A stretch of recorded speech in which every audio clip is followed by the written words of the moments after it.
اس کا نام ایاز رکھا تھا، لیکن وہ بنیادی طور پہ ایک بہت غریب گھرانہ تھا اور وہ دیہات میں رہتے تھے۔ وہ روزگار کی تلاش میں بھٹکتا پھرتا اور کرتے کرتے وہ غزنی پہنچ گیا۔ غزنی سے ہوتا ہوتا وہ محمود غزنوی کے دربار میں پہنچ گیا۔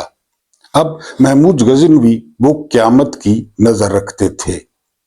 محمود نے جب ایاز کو دیکھا تو ایاز میں ایک خاص بات محمود کو محسوس ہوئی۔ بہرحال محمود نے اسے دربار میں ملازم رکھ لیا۔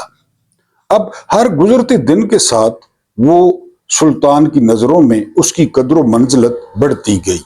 اس کی خاص بات یہ تھی کہ وہ کم آمیز تھا، لوگوں سے کم ملتا، کم بولتا تھا اور سلطان کا دل کی گہرائیوں سے ادب کرتا تھا۔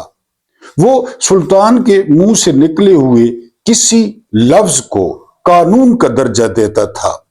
بہرحال دن گزرتے رہے اور اب تو درباریوں نے دیکھا کہ سلطان اپنی تنہائی کی محفلوں میں ایاز کو شریک کرتے اور اس کے ساتھ اپنا دل کھول کر رکھتے، اس کے ساتھ گپ شپ کرتے۔ جو پرانے اور گھا قسم کے درباری تھے انہوں نے جلدی ایاز سے حسد کرنا شروع کر دیا۔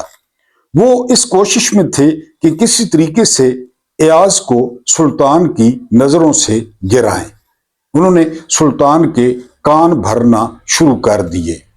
آخر کار تنگ آ کر سلطان نے ایک دن سارے درباریوں کو ایاز سمیت وہاں پہ اکٹھا کیا۔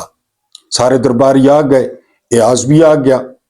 کہتے ہیں کہ غزنی کا جو سب سے کڑوا پھل تھا، جسے منہ میں رکھتے ہی زبان پہ چھالا پڑ جاتا تھا، سلطان نے وہ پھل منگوایا، اس کی کاشیں بنائیں اور ہر درباری کو ایاز سمیت ایک ایک کاش دی کہ وہ کھائیں۔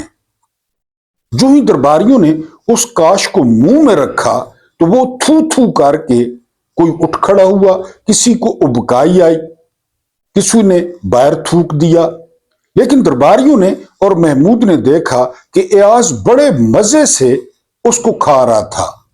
تو سلطان نے ایاز سے پوچھا کہ ایاز کیا کڑوا نہیں ہے یہ؟ ایاز نے کہا کہ سر بہت کڑوا ہے۔ سلطان نے کہا پھر کھا کیوں رہے ہو؟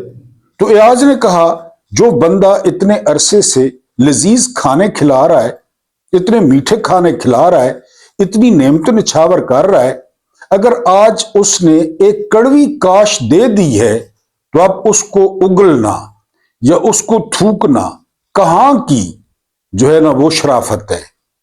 سارے درباری ایک دوسرے کی طرف دیکھنے لگے، سلطان درباریوں کی طرف دیکھنے لگا۔ بہرحال درباری شرمندہ ہو گئے، لیکن وہ زیادہ عرصے تک شرمندہ نہیں رہے۔ انہوں نے پھر ایاز کی شکایات لگانا شروع کر دی۔ سلطان نے پھر ایک دفعہ درباریوں کو اکٹھا کیا، ایاز سمیت، اور ان کے ہاتھ میں ایک بہت قیمتی ہیرا دیا اور ہیرے کے ساتھ ایک ہتھوڑا بھی دیا، اور پہلے درباری کو کہا کہ وہ اس ہیرے پر ہتھوڑا مارے۔ درباری جو کہ کافی بزرگ تھا اس نے کہا کہ آپ نے یہ اتنی محنت سے ہیرا حاصل کیا، یہ اتنا قیمتی ہے، اس کو توڑنا کوئی عقل مندی ہے؟ اس نے نہیں توڑا۔ دوسرا درباری، تیسرا درباری، یعنی سارے درباریوں نے آ کر اپنی اپنی منطق بیان کی کہ یہ زیادتی ہے۔ جب ایاز کا نمبر آیا تو ایاز نے بغیر سوچے سمجھے ہیرا فرش پہ رکھا اور پوری زور سے ہتھوڑا مارا اور ہیرے کی کرچیاں کرچیاں ہو گئی۔ سلطان نے کہا کہ ایاز تم نے کیوں ہیرا توڑ دیا؟ تو ایاز نے کہا میرے لیے سلطان کا حکم وہ پہلے ہے، ہیرے کی قیمت یا ہیرے کا قیمتی ہونا وہ بعد میں ہے۔ آپ کہہ رہے تھے کہ جی ہیرے کو ہتھوڑا مارنا، میں نے مار دیا، چاہے قیمتی تھا چاہے حلال کا تھا، سو واٹ۔ سلطان نے پھر درباریوں کو دیکھا۔ ایک درباری نے کہا کہ بات تو چلیں ٹھیک ہے، آپ کی بات مانی ہے، اس کے پاس ایک صندوق ہے جس میں یہ دربار سے چیزیں چھپا چھپا کر وہاں پہ رکھتا ہے۔ سلطان نے کہا کہ جائیں اور اس کے ساتھ صندوق لے کر آئیں۔ ایاز گیا، صندوق لے کر آیا۔ سلطان کے سامنے صندوق کھولا گیا تو اس میں پھٹے پرانے کپڑے اور پھٹے ہوئے جوتے تھے۔ سارے لوگ بڑے حیران ہوئے۔ تو سلطان نے کہا یہ کیا ہے؟ تو ایاز نے کہا کہ روزانہ اسے کھول کر اپنی اوقات یاد کرتا ہوں کہ میری کیا اوقات ہے۔ درباری پھر لاجواب ہو گئے۔ تو یہ وہی ایاز ہے، ایک ہی صف میں کھڑے ہو گئے محمود و ایاز، نہ کوئی بندہ رہا نہ کوئی بندہ نواز۔ 20ویں صدی کے سب سے بڑے ولی درویش ڈاکٹر محمد اقبال نے جن کا ذکر اپنی شاعری میں کیا۔ اس میں بہت بڑا فلسفہ ہے۔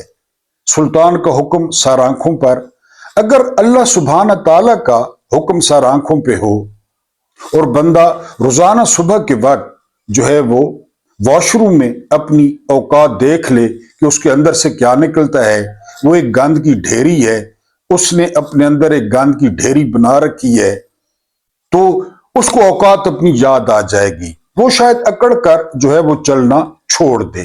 یہ واقعہ ہمیں بہت کچھ جو ہے وہ بتاتا ہے۔ بسم اللہ الرحمن الرحیم۔ آپ جانتے ہیں کہ میرا نام محمود نیادی ہے۔ السلام علیکم ورحمۃ اللہ وبرکاتہ۔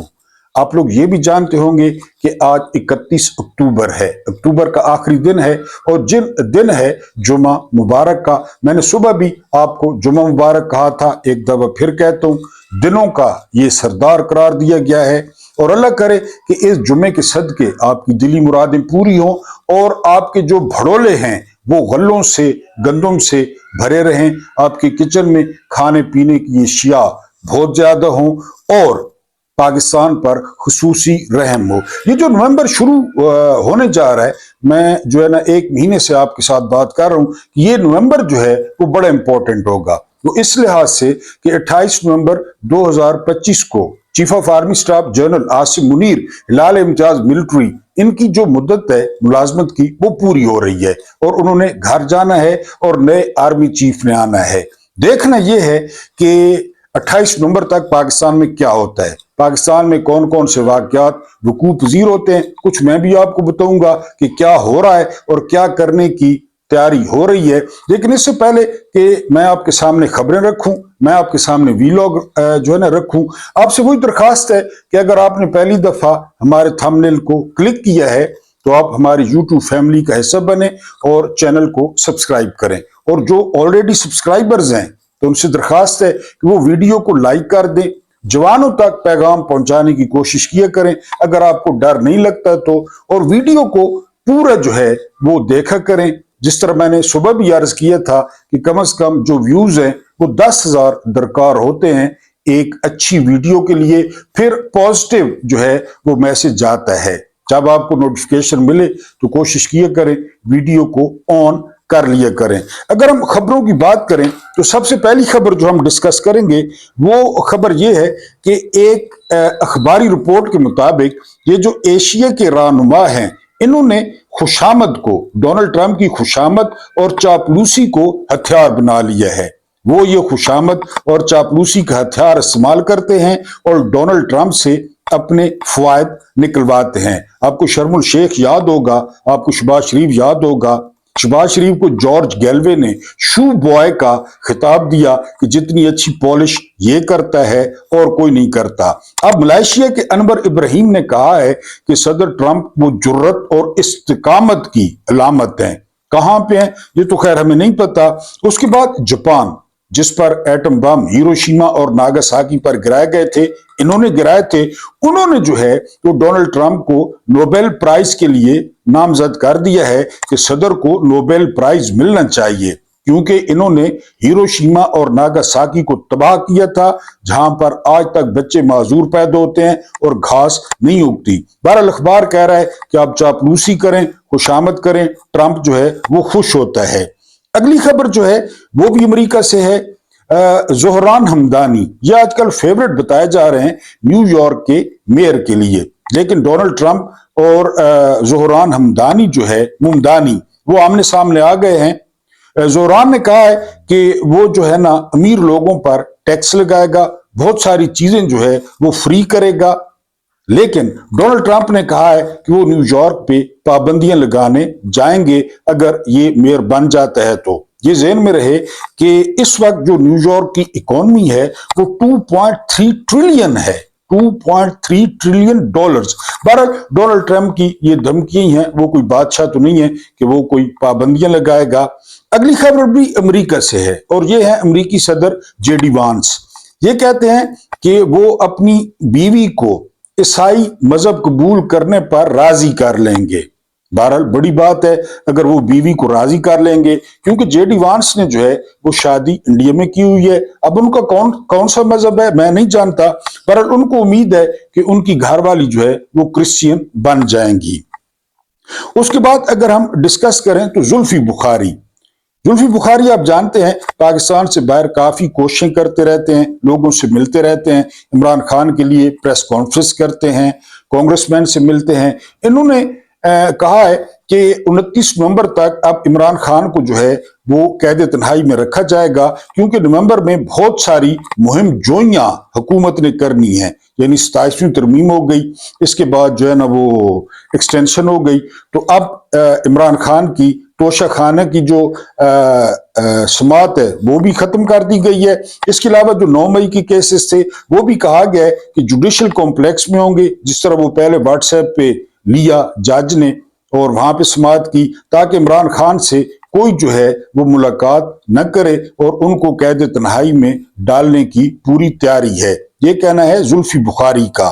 اس کے بعد جو اگلی خبر ہے وہ یہ کہ نجم سیٹھی نے کہا ہے کہ جو ہے وہ سہیل آفریدی کی کابینہ کو دیکھا جائے. آج کے پی کے کی کابینہ نے حلف اٹھایا ہے, فیصل کریم کنڈی نے ان سے حلف لیا ہے. نجم سیٹھی کہتے ہیں کہ یہ ہارڈ لائنرز ہیں اور ہم تصادم کی طرف بڑھ رہے ہیں. میرا سوال یہ ہے کہ کون سا ایسا شخص وزیر بنا ہے جو پاکستان کے قانون کو نہیں مانتا, جو پاکستان کے آئین کو نہیں مانتا, جو تصادم کی باتیں کرتا ہے. ہاں وہ باتیں کرتے ہیں, وہ باتیں یہ کرتے ہیں کہ آئین پہ چلا جائے, وہ باتیں کرتے ہیں کہ قانون پہ چلا جائے, وہ باتیں کرتے ہیں کہ عدالتیں جو ہے نا وہ اپنے احکامات پہ عمل کروائیں. اب اس کو آپ ہارڈ لائنرز کہتے ہیں. وہ یہ کہتے ہیں کہ D G I S P R نے پشاور میں آ کر سیاسی پریس کانفرنس کی, ہمیں دھمکیاں دی, وہ یہ بات کرتے ہیں, اور تو کوئی تصادم والی بات نہیں ہے. بہرحال یہ نجم سیٹھی صاحب کا جو ہے وہ تجزیہ ہے. اس کے بعد یہ بات ذرا آپ نے غور سے سننی ہے, یہ مزمل اسلم صاحب نے ڈیٹا شیئر کیا ہے. چینی مہنگی ہوئی ہے 42.4%, ٹماٹر مہنگا ہوا ہے 31%, پیاز مہنگا ہوا ہے 20%, آٹا مہنگا ہوا ہے 19%, بڑا گوشت مہنگا ہوا ہے 13%. اس کے علاوہ جو ہے نا وہ گھی مہنگا ہوا ہے 12% اور گیس مہنگی ہوئی ہے 30%. اب آپ مجھے بتائیں ان میں سے کون سی ایک ایسی چیز ہے جو عام آدمی استعمال نہیں کرتا؟ یہ ساری چیزیں عام آدمی کی ہیں, لیکن اشرافیہ میں جو ہے نا وہ ترقی ہے, پاکستان ترقی کر رہا ہے. جو سٹاک ایکسچینج ہے وہ مریخ پہ پہنچ چکا ہے, اور ایس آئی ایف سی نے یہاں پہ دودھ اور شہد کی نہریں بہا دی ہیں. ابھی تھوڑی دیر پہلے میں 1 بالٹی دودھ کی اور 1 بالٹی شہد کی بھر کے لایا ہوں, کیونکہ ان کا جو مقابلہ ہے نا, جو ان کا مقابلہ ہے وہ ہے ماڈلز کا, کہ اس کے پاس فلاں ماڈل کی گاڑی ہے, اس کے پاس فلاں آڈی ہے, اس کے پاس فلاں فارچونر ہے, اس کے پاس فلاں مرسیڈیز ہے, اور میرے پاس نہیں ہے. ان کا یہ مقابلہ ہے, ان کا یہ مقابلہ نہیں ہے. یعنی یہ جو میں نے آپ کو بتایا, یعنی میں نے آپ کو کئی دفعہ بتایا کہ فرینچ اکٹھے ہو گئے بادشاہ کی بالکونی کے نیچے کہ ہمیں روٹی چاہیے. ملکہ کو فرینچ نہیں آتی تھی, اس نے بادشاہ سے پوچھا کہ یہ کیا مانگتے ہیں؟ بادشاہ نے کہا یہ روٹی مانگتے ہیں. تو ملکہ نے کہا کہ یہ کیک کیوں نہیں کھاتے؟ بات جہاں پہ ختم نہیں ہوئی, بلکہ پیچھے کھڑے ہوئے جنرل نے کہا کہ فرانس کی جو گھاس ہے وہ بڑی سرسبز ہے, وہ بڑی تر و تازہ ہے, وہ بڑی میٹھی ہے, یہ گھاس کھائیں, یہ گھاس کیوں نہیں کھاتے؟ تو یہ جو ہے نا یہ آپ ان کو بتائیں تو سوٹے ڈانگا, بلکہ سنائپرز رائفلیں احتجاج کریں تو گولیاں لگتی ہیں آگے سے. ان کو ان چیزوں کی پرواہ نہیں ہے کہ مارکیٹ میں جو ہے نا یہ چیزیں اس طرح مل رہی ہیں. بہرحال یہ آپ کو بتایا کے پی کے کی جو حکومت ہے وہ تنہائی کا شکار ہو رہی ہے. یہ فرمانا ہے وزیر دفاع جو فارم 47 کے ہیں جگت باز خوجہ آصف، اور یہ کہہ رہے ہیں کہ کے پی کے والے چاہتے ہیں کہ ملک میں نیازی لا چلے. نہیں، کے پی کے والے تو کبھی بھی نہیں کہتے کہ نیازی لا چلے، وہ تو کہتے ہیں جو آئین ہے 73 کا وہ چلے، قانون چلے. ہاں، آپ لوگ چاہتے ہیں کہ ملک میں عاصم لا چلے، جو عمران خان کہتے ہیں. آپ لوگ چاہتے ہیں کہ عاصم لا چلے، ہم پالش کر رہے ہیں، ہم زبان سے چاٹ رہے ہیں بوٹ، تو عاصم لا چلے. بہرحال یہ وزیر دفاع کا کہنا تھا. اس کے بعد جو اگلی خبر ہے وہ یہ کہ ایمان مزاری، یہ بڑی پرومیننٹ وکیل ہیں اور انسانی حقوق کے کیس لڑتی ہیں. انہوں نے کہا کہ 26ویں ترمیم کے بعد جو ہے یہ جو عدالتیں ہیں یہ ضمیر فروشی کے اڈے بن گئے ہیں. اڈے تو کسی اور چیز کے بنے ہیں، لیکن ایمان مزاری چونکہ خاتون تھی، ہمارے نزدیک تو یہ وہ جو گجروں والا اڈا ہے یا جو موم بتیوں والا یا اگربتیوں والا اڈا ہے، سرخیوں والا اڈا ہے، جس کے باہر کندھے پہ مفرل رکھ کے لوگ پھر رہے ہوتے ہیں اور جو ہے نا بھاڑ بتاتے ہیں، قیمتیں بتاتے ہیں. آپ نے سپریم کورٹ نہیں دیکھی ہوگی یا ہائی کورٹ نہیں دیکھی ہوگی، میں نے کئی دفعہ دیکھی ہے. یقین کریں کہ ان عمارتوں میں ڈانس کرایا جائے محک ملک کا، ان عمارتوں میں شادیاں کرائی جائیں، یہ عمارتیں کرائے پہ دی جائیں تو اتنا ریونیو جنریٹ ہوگا. کیونکہ آپ کو پاکستانیوں کو پتہ ہے، پاکستانی شوقین ہے محک ملک کے، بڑا دیکھنے جائیں گے جتنا بڑا. یا اگر محک ملک کو نہیں لاتے تو انہی ججوں کو ساڑیاں پہنا دیں. یقین کریں، انہی ججوں کو ساڑیاں پہنا دیں، ان کو لپسٹکیں لگا دیں، ان کو مسکارے لگا دیں اور ان کو نچوائیں. لوگ آئے گا دیکھنے کے لیے. جو کچھ یہ کر رہے ہیں اس سے تو پاکستانیوں کو خالی نقصان ہو رہا ہے. 22 لاکھ اور 23 لاکھ کی تنخواہیں جا رہی ہیں. یہ واقعی ضمیر فروشی کے اڈے ہیں. اگر دوسرے اڈے بنا دیا جائے تو زیادہ کمائی جو ہے وہ ہو سکتی ہے. اس کے بعد جو اگلی خبر ہے وہ یہ کہ چابہار، یہ جو ہے نا وہ بندرگاہ ہے ایران کی، یہاں سے انڈیا جو ہے وہ تجارت کرتا ہے. امریکہ نے پابندیاں لگا دی تھی. اب خبر آ رہی ہے کہ امریکہ اور انڈیا کا 10 سال کا دفاعی معاہدہ ہو گیا ہے. وہ ہماری پالش کدھر گئی جو ہم رکوع کی حالت میں جا کر پالش مار رہے تھے یا خوش آمدیں کر رہے تھے، مختلف جگہوں کی بو سونگ رہے تھے اور اٹھا رہے تھے نخرے، تو وہ ہماری کدھر گئی. تو امریکہ نے چابہار سے جو تجارت ہوتی ہے، ایران کو بھی فائدہ ہوتا ہے، انڈیا تو تجارت کرتا ہے، تو امریکہ نے 6 ماہ کے لیے وہ جو پابندیاں تھیں وہ اٹھا لی ہیں کہ 6 ماہ تک آپ جو ہے یہاں سے تجارت کر سکتے ہیں. اور امریکہ کے جو وزیر جنگ ہیں ان کی ملاقات ہوئی ہے وزیر دفاع راج ناتھ سنگھ سے جو انڈیا کے ہیں، اور انہوں نے کہا ہے کہ ہم جی اسٹریٹجک پارٹنر ہیں اور ہمارے درمیان جو ہے وہ معاہدہ ہوگا. یہ جو ہے وہ چند تازہ ترین خبریں تھیں. اگر ہم جو ہے وہ اپنے جو ہے وہ وی لا کی بات کریں تو یہاں پہ جو ہے نا وہ مجھے بڑا ایک خوبصورت شعر یاد آ رہا ہے. شعر ہے جو ہے نا وہ مرزا غالب کا. جو نانا پاٹیکر ہیں انہوں نے عامر خان کے پروگرام میں شرکت کی ہے اور انہوں نے یہ شعر سنایا. شعر کیا تھا؟ زندگی بھر آئینہ صاف کرتے رہے، زندگی بھر آئینہ صاف کرتے رہے، دھول تو چہرے پہ تھی. یہ کہانی ہے اس ملک کی. کیا کہانی ہے جی؟ کہانی یہ ہے کہ فیروز خان نون کو نکال دو، سکندر مرزا کو لے آؤ. سکندر مرزا کو نکال دو، غلام محمد کو لے آؤ. غلام محمد کو نکال دو، خواجہ ناظم الدین کو لے آؤ. خواجہ ناظم الدین کو جو ہے نا وہ نکال دو، محمد علی بوگرا کو لے آؤ. اب صدارتی نظام لے آؤ، اب وزارتی نظام لے آؤ. اب جو ہے نا ایوب خان والا بیسک ڈیموکریسی لے آؤ، جہاں پہ 80,000 لوگ صرف ووٹ ڈال سکتے تھے، باقی ہجڑے تھے، باقی ووٹ نہیں ڈال سکتے تھے. یہ سارا کر کے دیکھا، لیکن جو ہے نا شکل جو اپنی گندی ہے، یعنی ایمانداری سے اور دیانتداری سے نہیں چلانا. 1 یونٹ چلانا ہے، صدارتی چلانا ہے، جرنیلوں نے چلانا ہے، نواز شریف نے چلانا ہے، یہ سارا کچھ یعنی وہ دھول چہرے پہ ہے. صاف آئینہ کیا جا رہا ہے کہ دیانتداری سے چلائیں، ایمانداری سے چلائیں، آئین پہ چلائیں، قانون پہ چلائیں. نہیں، وہ نہیں چلانا، وہ نہیں چلانا. قائد اعظم زیارت میں تھے، ایک نرس تھی، میرے خیال ہے پنجاب کی کسی علاقے کی، دور دراز کی، تو بڑی خدمت کی جناح صاحب کی انہوں نے، نرس نے. تو ایک دن جناح نے کہا کہ بیٹا میرے ذمہ کوئی ہو کام تو بتانا.